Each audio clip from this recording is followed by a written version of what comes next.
ശുചിത്വ സാഗരം സുന്ദരതീരം പദ്ധതിയുടെ രണ്ടാം ഘട്ടത്തിന്റെ ജില്ലാതല ഉദ്ഘാടനം കോഴിക്കോട് മന്ത്രി എ.കെ. ശശീന്ദ്രൻ നിർവഹിച്ചു. കടലും കടപ്പുറവും സംരക്ഷിച്ച് മാലിന്യമുക്തമാക്കി കടലോരം മനോഹര കാഴ്ചകളുടെ തീരമാക്കി മാറ്റുമെന്ന് മന്ത്രി പറഞ്ഞു. പ്ലാസ്റ്റിക് വിപത്തിനെതിരെയുള്ള ജനകീയ പോരാട്ടമാണ് പദ്ധതി വഴി നടപ്പിലാക്കുന്നതെന്നും മന്ത്രി വ്യക്തമാക്കി. ജില്ലയിൽ ചാലിയം മുതൽ അഴിയൂർ വരെയുള്ള തീരങ്ങളിൽ 71 കിലോമീറ്ററിലാണ് ഏകദിന ശുചീകരണ പ്രവർത്തനങ്ങൾ നടന്നത്. ജില്ലയിലെ 2076 പേർ ശുചീകരണ പ്രവർത്തനങ്ങളിൽ പങ്കാളികളായി. ശേഖരിച്ച മാലിന്യങ്ങൾ തരംതിരിച്ച് ക്ലീൻ കേരള കമ്പനി, ശുചിത്വ മിഷൻ, തദ്ദേശ സ്വയംഭരണ സ്ഥാപനങ്ങൾ എന്നിവയുടെ ചുമതലയിൽ ഷ്രെഡിംഗ് യൂണിറ്റിലേക്ക് മാറ്റി ശാസ്ത്രീയമായി സംസ്കരിക്കും. തുടർച്ചയായി മനോഹരമാക്കാൻ കഴിയുന്ന മറ്റ് പദ്ധതികൾ കൂടി നമുക്ക് ആവിഷ്കരിക്കേണ്ടി വരും.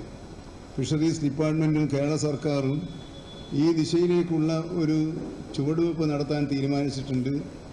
നമ്മുടെ മനോഹര തീരത്ത് വൈകുന്നേരങ്ങളിൽ ജനങ്ങൾക്ക് എത്താമ്പോൾ ഒരു മനോഹര തീരത്താണ് നമ്മൾ വന്നത് എന്ന് തോന്നിക്കുന്ന വിധത്തിൽ തീരപ്രദേശങ്ങളെ സുന്ദര കേരളത്തിൻ്റെയും ദൈവത്തിൻ്റെയും സ്വന്തം നാടെന്ന് വിശേഷിപ്പിക്കുന്ന ഈ നാടിൻ്റെയും ഏറ്റവും മനോഹര കാഴ്ചകളുടെ ഒരു തീരമാക്കി മാറ്റാൻ നമുക്ക് കഴിയേണ്ടതുണ്ട്.